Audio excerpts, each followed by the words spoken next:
Yan po ate, na-cutter ko na po itong 200 square meter. Kaya lang po ito kailangan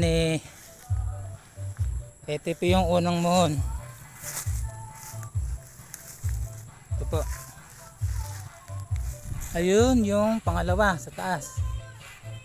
Hanggang dun. Kailangan lilinisin mo po namin to at sisigan. Sobrang kapal ng damo. Saka kailangan pong linisin ni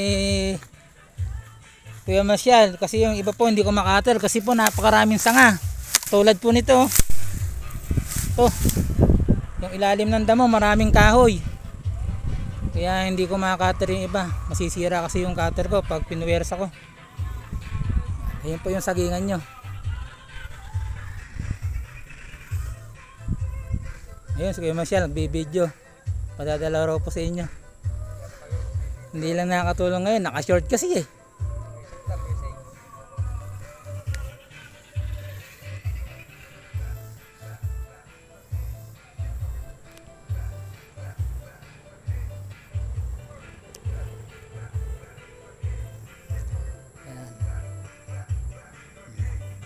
Tapos na po. Uwian na naman at magpapainom na naman po ako ng alaga kong baka. Gabi na naman po itong mamamahinga. Sige po, magandang hapon ate. Inuulit ko lang po, alas 2 na po ako ng hapon nagsimula. Sinabi ko naman po sa inyo sa message na may pagsamba ako. Salamat po.